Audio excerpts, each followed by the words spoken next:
Coucou tout le monde, j'espère que vous allez bien. Moi, ça va. Je suis trop contente de vous retrouver aujourd'hui pour une nouvelle vidéo. Trop contente de vous retrouver aujourd'hui pour une nouvelle vidéo. Avant que la vidéo ne commence, n'hésite pas à liker pour m'encourager, à t'abonner à ma chaîne et à me laisser un petit commentaire avant, pendant et après la vidéo. Aujourd'hui, comme le titre vous l'indique, nous allons parler des couples des réseaux. Parce que c'est un sujet que j'ai au bout de la langue depuis un moment, mais j'ai juste pas trouvé le temps de tourner. Et bon, aujourd'hui j'ai le temps, je vais en parler. Je veux juste dire que c'est une vidéo bienveillante. Je ne suis pas là pour attiser la haine envers telle ou telle personne, envers tel ou tel couple. C'est juste un phénomène que j'ai observé et je veux donner mon avis. Et je veux analyser certains trucs. Je pense qu'on est encore dans un pays libre, une plateforme libre sur laquelle je peux donner mon avis par rapport à des sujets. Et jusqu'à preuve du contraire, c'est ma chaîne. Je parle quand même de ce que je veux. Tout ça étant dit, on peut entrer dans le vif du sujet. Le premier couple dont on va parler aujourd'hui, c'est le couple Maye et Tyler. C'était un couple très très connu des réseaux. Et moi personnellement, Maye et Tyler, je les ai connus sur les réseaux, principalement sur YouTube avec une vidéo de prank. Et j'avais beaucoup aimé, j'ai beaucoup accroché à leur couple et tout. Donc j'ai commencé à les suivre sur YouTube. Je suivais juste sur YouTube et TikTok. Sur Insta, non. Je trouvais que sur Insta, ils ne proposaient pas un contenu qui me branchait plus que ça. Et ce que j'aimais beaucoup dans leurs vidéos, c'était le dynamisme. En fait, les trucs de couple, quoi. Voir deux personnes, leur quotidien, comment ils se prankent, comment ils s'aiment, comment ils se déchirent, ils racontent comment est-ce qu'ils sont connus, comment est-ce que leur relation évolue, tout ça, quoi. L'an dernier, ce couple s'est malheureusement séparé. Pourquoi? Faut que je dise, bah. On n'en sait rien. Et ça, c'est aussi un truc des couples des réseaux que je ne comprends pas. Je peux comprendre que quelqu'un veut garder certains aspects de sa vie privée. Mais tu dois les garder privés du début à la fin. Après, ils ne sont obligés de rien. Là, on est d'accord, ils ne sont obligés de rien. Mais je trouve juste que ce n'est pas cohérent d'être sur les réseaux. Quand vous mettez ensemble, vous venez dire sur les réseaux. Ensuite, vous venez dire sur les réseaux comment est-ce que vous êtes rencontrés. Comment est-ce que votre relation évolue? Comment est-ce que voilà, vous vous installez ensemble? Vous vous êtes quitté peut-être d'un appartement pas très beau à un autre appartement super beau.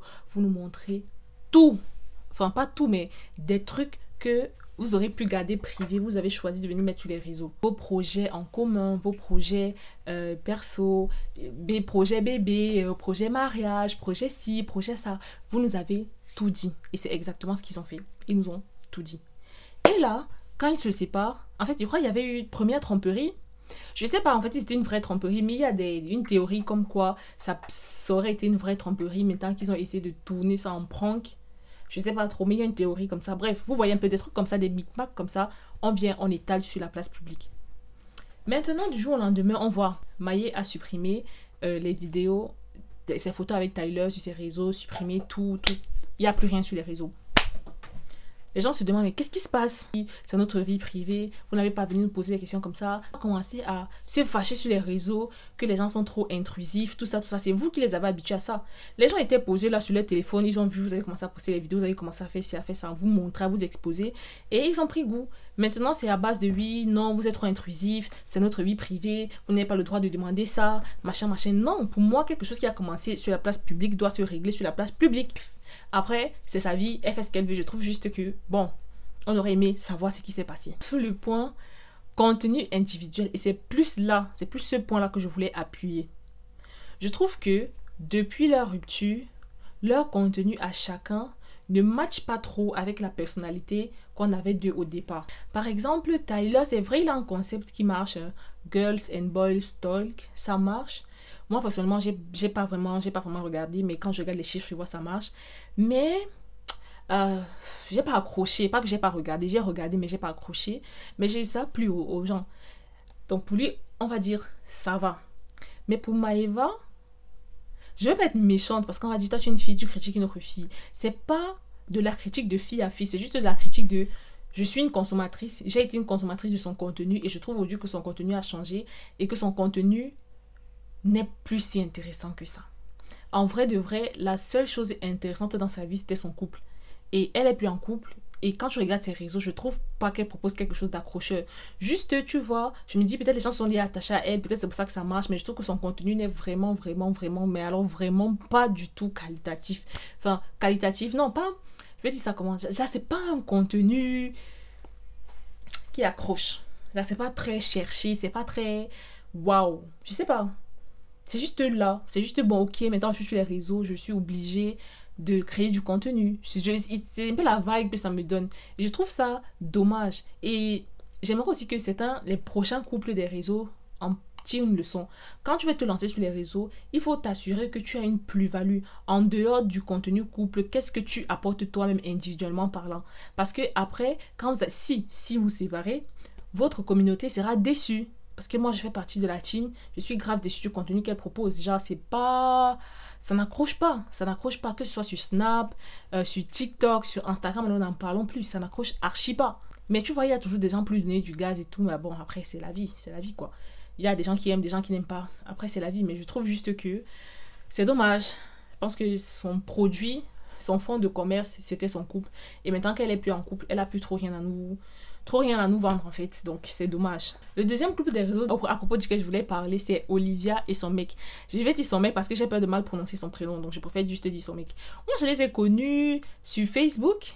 Oui, je voyais la vidéo sur Facebook et un peu sur Twitter, des extraits de vidéos et tout. Attiré chez l'autre en premier. Première réponse, son physique. Deuxième réponse, sa façon de penser. Troisième réponse, son sourire. C'est la première fois qu'on s'est vu. Ouais, le truc qui nous a le plus attiré la première fois, quoi. Ok.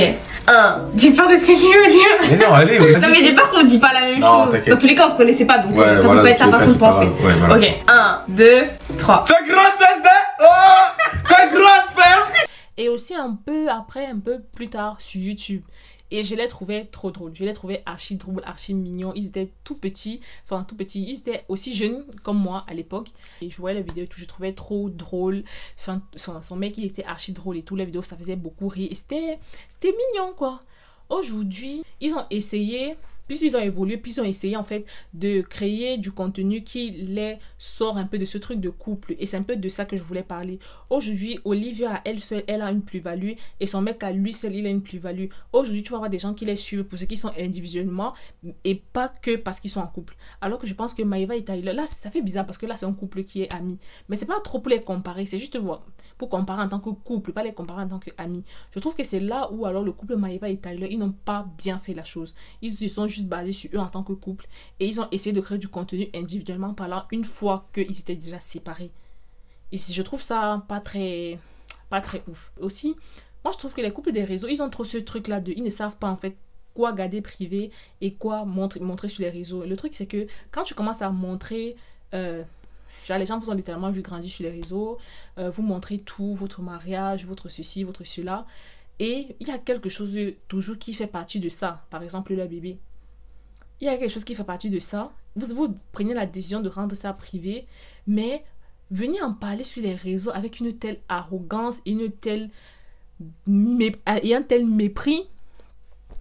Non, je trouve que c'était pas un bon move. Voilà, c'était pas un bon move.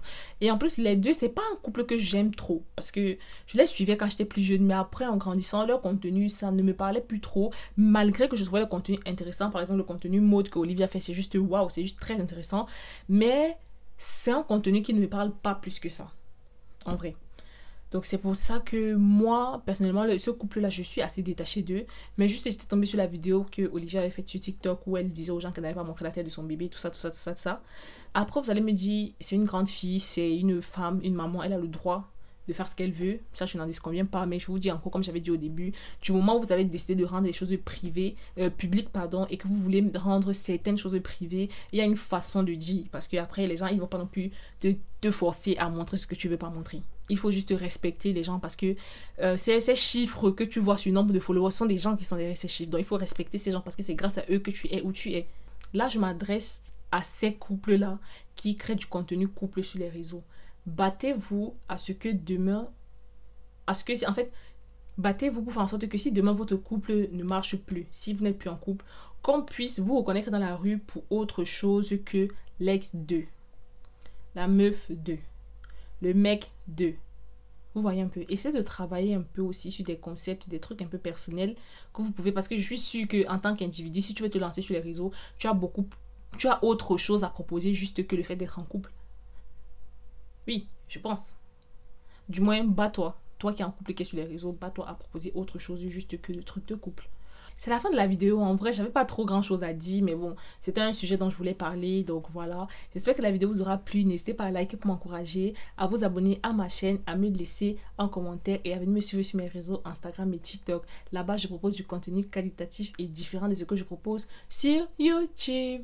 Et on se dit à la prochaine pour une nouvelle vidéo. I mean, where the fuck should I really even start? I got hoes that I'm keeping in the dark.